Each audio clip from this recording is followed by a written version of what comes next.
नमस्कार दोस्तों, स्वागत है आपका एक और इन्फॉर्मेटिव एपिसोड में सेहत की बात डॉक्टर के साथ, जहां हम लाए हैं हेल्थ एक्सपर्ट्स की वैल्यूएबल टिप्स जो आपकी सेहत को बेहतर बनाने में मदद करेंगे। आज हम एक बहुत ही इंपॉर्टेंट और सेंसिटिव टॉपिक पर बात करने वाले हैं, पोस्टपार्टम डिप्रेशन, जो नए मां बनने के बाद काफी विमेन फेस करती हैं, लेकिन इसके बारे में अक्सर बात नहीं की जाती। इस टॉपिक पर हमें गाइड करने के लिए हमारे साथ हैं well known gynaecologist doctor Sangeeta Agarwal, जो अपनी एक्सपर्टीज और एक्सपीरियंस के साथ हमें ये बताएंगी कि पोस्टपार्टम डिप्रेशन क्या है, ये क्यों होता है और इससे कैसे मैनेज किया जा सकता है। अगर आप या आपके किसी अपने को नए माँ बनने के बाद चैलेंजेस फेस हो रहे हैं, तो ये एपिसोड आपके लिए बहुत हेल्पफुल हो सकता है। चलिए स्वागत करते हैं डॉक्टर संगीता अग्रवाल का। Welcome to the show doctor Sangeeta. नमस्ते राहुल जी। सबसे पहले तो मैं इंडियन कम्युनिटी चैनल का शुक्रिया करना चाहूँगी कि आप लोगों ने ये बहुत ही महत्वपूर्ण टॉपिक चॉइस किया है बात करने के लिए आज, और मुझे मौका दिया है कि मैं इस इम्पोर्टेंट टॉपिक पर अपने व्यूज़ अपने व्यूअर्स के साथ शेयर कर पाऊँ। So thank you very much. जैसा आप जानते हैं कि जब भी कोई किसी घर में बेबी न्यू बेबी आता है, तो घर में बहुत सारी सेलिब्रेशंस होती हैं। Whole family is very happy. Most importantly the parents, the mother and the father of the baby are usually very happy and there is joy everywhere. But unfortunately, sometimes there can be an opposite scene, and that is called as baby blues and postpartum depression, things like that. Okay. So, sometimes the new mother will experience a few sad feelings, and she may have unnecessary crying without a reason.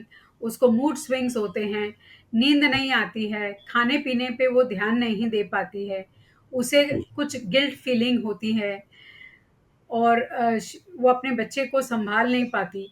तो ऐसे में baby blues होते हैं, and sometimes it can progress to depression.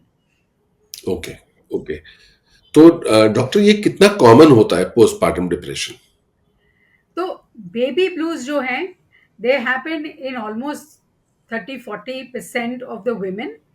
हम्म। और जो postpartum depression होता है, हम्म। ये कुछ 8-10% औरतों में होता है। ओके। पोस्टपार्टम साइकोसिस भी होता है, और वो अबाउट 1 और 2 पेशेंट्स इन 1000 प्लस में होता है।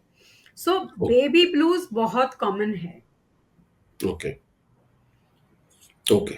तो बेबी ब्लूज और पोस्टपार्टम डिप्रेशन के अंदर यही डिफरेंशिएशन है कि कुछ और भी है? तो बेबी ब्लूज जो होते हैं, वो हम्म। यूजुअली डिलीवरी के 2-4 दिन बाद शुरू हो जाते हैं, और ओके। यूजुअली 1-2 हफ्ते में, ज़्यादा से ज़्यादा महीने भर में अपने आप ठीक हो जाते हैं। बेबी ब्लूज़ के लिए ख़ास तौर पे आपको किसी मेडिसिन की ज़रूरत नहीं पड़ती। बेबी हम्म। ब्लूज़ में जो सिम्पटम्स होते हैं, वो सिमिलर होते हैं जैसे डिप्रेशन में, पर डिप्रेशन में उनकी सिवियरिटी कई गुना ज़्यादा होती है। जैसे ओके। बेबी ब्लूज़ में मैंने कहा, there will be crying spell, mood swings, कभी अपने आप पर गुस्सा आ रहा होता है, कभी इरिटेबिलिटी होती है, कभी एक गिल्ट फीलिंग होती है कि मैं अपने बच्चे को संभाल नहीं पाऊंगी। हम्म। तो ये सारी चीज़ें बेबी ब्लूज में होती है। और जो पोस्टपार्टम डिप्रेशन होता है, वो हम्म। कभी प्रेगनेंसी पहले भी शुरू, प्रेगनेंसी रिलेटेड डिप्रेशन प्रेगनेंसी के पहले भी शुरू हो सकता है, प्रेगनेंसी दौरान भी शुरू हो सकता है, और पोस्टपार्टम डिप्रेशन डिलीवरी के बाद शुरू होता है।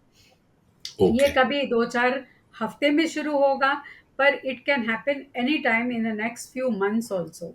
और वो अपने आप यूजुअली ठीक नहीं होगा, इन द सेंस कि काफ़ी लंबा चलता है, और उसके लिए कहीं न कहीं आपको कुछ मेडिकल हेल्प और सपोर्ट की ज़रूरत पड़ती है। ओके। पोस्टपार्टम डिप्रेशन में सारे सिम्पटम्स भी काफ़ी स्ट्रॉन्ग होते हैं। जैसे कि दे will have they may withdraw from bonding with the baby, family से विथड्रॉ हो गए, फ्रेंड्स के साथ विथड्रॉ हो गए, खाने पीने में they are not eating well, there is total loss of appetite. हम्म। उन औरतों को नींद नहीं आती, उनको हमेशा लगता है कि वो थकी हुई हैं, उनको कोई एक्टिविटी में इंटरेस्ट नहीं होता, और ख़ास करके मे बी बच्चे को सँभालने में भी उनको ना तो कोई रुचि होती है, ना ही उनको वो इन्वॉल्व हो पाती हैं। सो कई बार उनके मन में बहुत गिल्ट होता है कि हम अ, हमारे बच्चे को सँभाल नहीं पाएँगे, हमने ये बच्चा क्यों किया?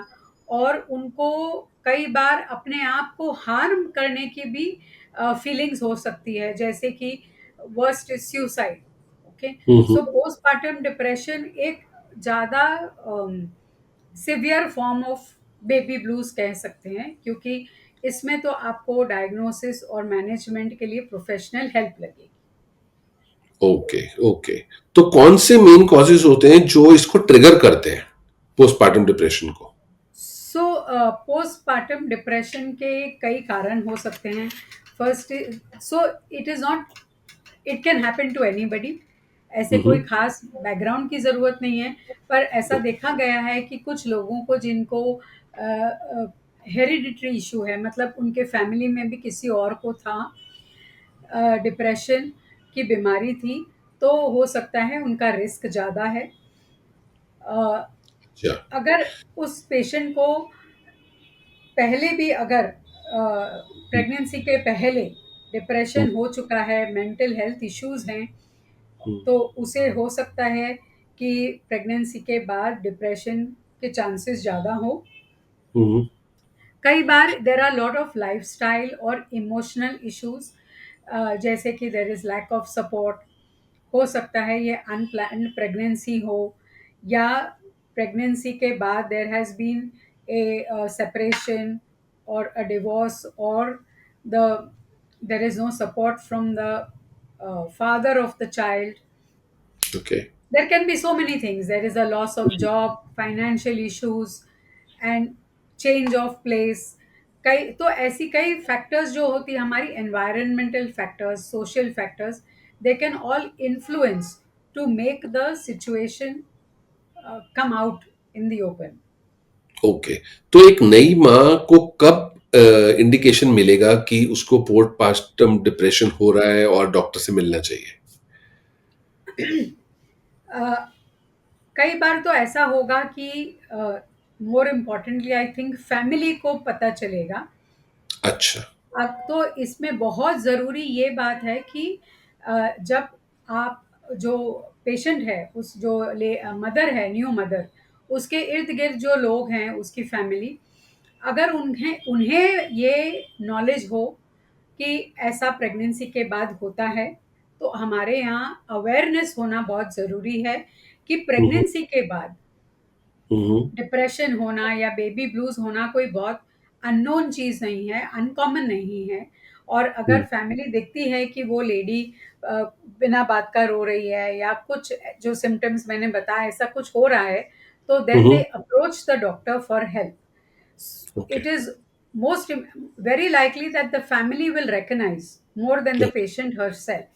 अगर एब्सोल्युटली राइट। पेशेंट को लगता है कि हाँ, उसको मन में अलग-अलग विचार आ रहे हैं, and she is confident and understands, then maybe she will approach the doctor. तो क्या जो मतलब मैं पोस्टपार्टम डिप्रेशन जो है वो सभी मदर्स को हो सकता है या सिर्फ उन्हीं को होता है जिनकी पहले से मेंटल हेल्थ की कोई हिस्ट्री हो? नहीं, पोस्टपार्टम डिप्रेशन या बेबी ब्लूज़ दोनों किसी को भी हो सकते हैं। ऐसा ओके। ज़रूरी नहीं है कि आपको पहले से कोई बीमारी होनी ज़रूरी है। It can happen for the first time after delivery of the first baby.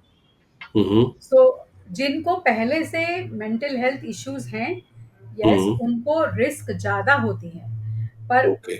उनको भी ज़रूरी नहीं कि उसे, जिसको पहले मेंटल हेल्थ इश्यूज़ थी, उसको ज़रूरी नहीं कि उसको भी पोस्टपार्टम ब्लूज़ या डिप्रेशन होंगे। Hmm. So it can happen to anybody. Okay. Okay. और क्या सिर्फ मदर पे इम्पैक्ट पड़ता है या बेबी पर भी इम्पैक्ट पड़ सकता है इसका? इम्पैक्ट तो सभी पे पड़ता है, मदर पे हम्म। पड़ता है, बेबी पे पड़ता है, और ऑफ कोर्स उसकी इमीडिएट फैमिली पे भी पड़ता है। अगर ओके। मदर को डिप्रेशन है, या उसको बहुत गिल्ट फीलिंग्स है, थकावट है, लैक ऑफ एपेटाइट है, लैक ऑफ स्लीप है, तो वो ना हुँ, अपना खुद का ख्याल रख पाएगी और हो सकता है वो बेबी का भी ख्याल नहीं रख पाए। हुँ, हुँ, सो ओके, अगर वो बेबी को फीडिंग नहीं कर पाती है, देख नहीं पाती है, संभाल नहीं पाती है, तो ऑब्वियसली उसके जो इमीडिएट फैमिली मेंबर्स हैं, they will have to step up their role in looking after the mother and the baby. So hmm, hmm, impact तो पूरी फैमिली पे पड़ता है। ओके। इसका मतलब जो फैमिली और स्पाउस का जो सपोर्ट सिस्टम है, वो इस प्रॉब्लम को ओवरकम करने में मदद करता है। Of course. तो आजकल चूंकि पहले हम मेंटल हेल्थ के बारे में इतना ओपनली डिस्कस नहीं करते थे और काफ़ी राइट। एक स्टिग्मा रहता था, पर हुँ, अब hmm, things are luckily changing, things are improving. Hmm, आजकल हुँ, लोगों को बहुत अवेयरनेस है कि हुँ, डिलीवरी के बाद ऐसा सब कुछ हो सकता है। उससे ज़्यादा ज़रूरी ये है कि नाउ पीपल रियलाइज कि डिलीवरी के बाद the new mother needs lot of emotional support and physical support. Hmm, hmm, So all members of the family, whoever is around, can hmm, usually step up, help in that process. और आजकल तो आपने देखा होगा कि जो father है उसको हुँ, पैटर्निटी लीव की भी कहीं कहीं जगह पे सहूलियत दी गई है. So the whole right, idea of that paternity leave is also so that the father can contribute to the looking after the new baby, and that is a huge help and a huge emotional support to the new mother. Right, So right, right, right. support will come when there is, if you are aware, you are vigilant, you are conscious, you will recognize the symptoms, and this emotional support can go a long way in preventing the problem from becoming a bigger problem. Okay, okay, got it, got it. तो एक चीज़ और दिमाग में आ रही थी कि क्या इसको पहले से प्रिवेंट किया जा सकता है पोस्टपार्टम डिप्रेशन को? कोई तरीका है? यस। तो यूजुअली जो मेंटल हेल्थ स्पेशलिस्ट रहते हैं, हुँ, हुँ, साइकोलॉजिस्ट हैं, साइकियाट्रिस्ट हैं, इन हुँ, हुँ, लोगों का बहुत रोल रहेगा इसमें। अ, अगर कोई पेशेंट पहले से उसको मेंटल हेल्थ इश्यूज हैं, तो हुँ, हो सकता है कि वो ऑलरेडी किसी साइकियाट्रिस्ट और साइकोलॉजिस्ट की केयर के में है। तो ओके। हो सकता है वो कुछ दवाइयाँ ले रही है, उन दवाइयों को आप उसकी डोज एडजस्ट कर सकते हैं। जो राइट, दवाइयाँ बच्चे प्रेगनेंसी में सेफ है, वो दवाइयाँ दे सकते हैं। Hmm, so hmm, they will be able to calibrate okay, and decide कि इस पेशेंट का कौन सा दवाई कितना चालू रखना है during pregnancy and post delivery, hmm, hmm, so that उसको वो कोई भी सिम्टम्स वापस उभर कर नहीं आए। सो ओके, प्रॉपर, अगर कोई पेशेंट प्रेगनेंसी के दौरान उसको कुछ नेगेटिव इमोशंस शुरू हो रहे हैं, she talks to her family और she talks to the gynaecologist, तो वो लोग पहचान लेंगे कि कहीं ना कहीं यहाँ पर हो सकता है कोई मेंटल हेल्थ की इशू है, and then we can say recommend to see a psychologist या और अ साइकेट्रिस्ट, जो जैसे सिचुएशन है वैसे। सो ओके, तो या तो अवेयरनेस आएगी तो हम हुँ, कॉन्शियस रहेंगे और हम सिम्टम्स को पहचान पाएंगे, और अगर हम सिम्टम्स को पहचान पाते हैं तो हम उसके लिए एक्शन ले सकते हैं। तो मेडिकेशन इसमें ज़रूरी होती है या लाइफ़स्टाइल चेंजेस से भी काम हो जाता है? हर पेशेंट को मेडिसिन की ज़रूरत नहीं होती। जैसे मैंने ओके, कहा बेबी ब्लूज़ तो विदाउट ट्रीटमेंट भी ठीक हो सकते हैं, उनको कोई हुँ, मेडिसिन की ज़रूरत नहीं पड़ती। कई हुँ, हुँ, बार काउंसलिंग, साइकोथेरेपी या साइकोलॉजिस्ट जो होते हैं, ओके, उनसे बहुत फ़र्क पड़ता है। और जो हुँ, साइकोथेरेपी होती है वो कई तरह की होती है। Hmm, hmm, psychotherapy one to one हो सकती है, जैसे कि the counsellor will talk patient के साथ, हुँ, या hmm, counsellor talks with the patient and the immediate family. Hmm, hmm, so okay, all can go through the counselling. कई हुँ, बार वो जो पेशेंट है उसके जो इमीडिएट फैमिली है, स्पाउस है, उनको भी संभालने की ज़रूरत पड़ सकती है, because they have to deal with the baby and the patient. They also right, sometimes need guidance and support. Hmm, hmm, So a counsellor की से बहुत हेल्प मिल सकती है और हुँ, काफ़ी हद तक प्रॉब्लम्स को डील किया जा सकता है। एक और तरह का काउंसलिंग होता है जिसे हम ग्रुप थेरेपी बोलते हैं। So okay. वो जो ग्रुप थेरेपी है उसमें काउंसलर होते हैं और ऐसे कई पेशेंट होते हैं जो सिमिलर प्रॉब्लम से गुजर रहे हैं and they are approaching the group. तो ग्रुप हम्म। डिस्कशन में समटाइम्स आपको लगता है कि हाँ मेरे जैसे और भी पेशेंट है, उनकी भी ये प्रॉब्लम है और उन्होंने इसको इस तरह से डील किया। सो समटाइम्स वो ग्रुप से आपको कॉन्फिडेंस आता है कि yes even I can deal with this problem. Okay. तो सो जो not medication. Everybody needs medicine, but okay. हाँ जो पोस्टमार्टम डिप्रेशन ज़्यादा सीरियस होता है और खास करके पोस्टमार्टम साइकोसिस जो होता है हम्म। उसमें ज़रूर मेडिकल हेल्प मेडिसिन की शायद ज़रूरत पड़ सकती है। तो ब्रेस्ट फीडिंग मदर्स के लिए सेफ ट्रीटमेंट्स अवेलेबल हैं? काफ़ी सारी टैबलेट्स हैं। हम्म। इनवेरिएबली ये जो साइकेट्री की दवाइयाँ हैं, हम्म। काफ़ी थोड़ी सी मात्रा में वो ब्रेस्ट मिल्क में ज़रूर जाएगी। तो हम्म। ये बहुत डिफ़िकल्ट डिसीजन होता है, कौन सी दवाई पेशेंट ले रही है, उसकी डोज़ क्या है और क्या राइट। वो बच्चे के लिए सेफ़ है कि नहीं और क्या बंद करना सेफ़ रहेगा या नहीं। ये सब चीज़ों को नाप-तोल करके वो डॉक्टर्स जो हैं गायनेकोलॉजिस्ट, साइकियाट्रिस्ट, वो सब दोनों मिलकर डिसाइड करेंगे। It has to be individual tailor made decision. It is hmm. Not possible कि एक जवाब सबके लिए दिया जाए, क्योंकि ओके। हर पेशेंट का इंडिविजुअल सिचुएशन असेस करके डिसाइड कर पाएंगे कौन सी दवा कितनी उसको चालू रखनी है और कौन सी बंद कर सकते हैं। Great, great. सो डॉक्टर, इस सब के बाद में मतलब फाइनली टेक होम मैसेज क्या है हमारे व्यूअर्स के लिए? टेक होम मैसेज ये रहेगा कि mental health is an issue. Hmm. हमें इसके बारे में खुलकर बात करनी चाहिए, क्योंकि हम्म। इसका डायग्नोसिस सिर्फ बाय रिकग्नाइजिंग द सिम्टम्स, आप जो तकलीफ हो रही है उसको पहचानेंगे तो ही उसका डायग्नोसिस हो सकता है और फिर अच्छे से इलाज हो सकता है।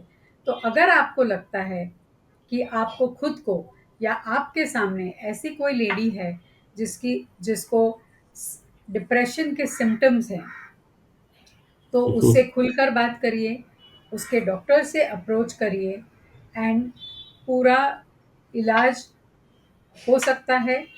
We may need help of psychologist, you may need help of psychiatrist, you may need medicines and counselling, but ये सब करके आप नियर नॉर्मल सिचुएशन तक आ सकते हैं। तो hmm. Nobody should be left to suffer in depression. और उससे बड़ी बात है कि हमें उस औरत को स्टिग्मेटाइज करने के बजाय उसे बहुत सारा इमोशनल सपोर्ट, फिजिकल सपोर्ट देना चाहिए, ताकि we help her to come out of this problem. Absolutely. तो दोस्तों, आज हमने पोस्टपार्टम डिप्रेशन के बारे में काफी कुछ सीखा। डॉक्टर संगीता ने हमें बहुत ही वैल्यूएबल इंसाइट्स दिए कि कैसे नए माओं को सपोर्ट दिया जा सकता है, उनकी मेंटल और इमोशनल हेल्थ का ख्याल रखना कितना जरूरी है। डॉक्टर संगीता, हमें इतनी इम्पोर्टेंट जानकारी देने के लिए आपका बहुत बहुत धन्यवाद। हम उम्मीद करते हैं कि ये एपिसोड आप सभी के लिए हेल्पफुल होगा। Thank you. It was a pleasure talking on the subject. Thank you doctor Sangeeta. अगर आपको ये वीडियो पसंद आई हो तो लाइक करें, शेयर करें और हमारे चैनल को सब्सक्राइब करें ताकि आपको हेल्थ से जुड़ी और भी यूजफुल जानकारी मिलती रहे। अपने सुझाव और क्वेश्चंस हमारे कमेंट्स में जरूर लिखें। मिलते हैं अगले एपिसोड में एक नए टॉपिक के साथ। तब तक के लिए स्वस्थ रहिए, सुरक्षित रहिए।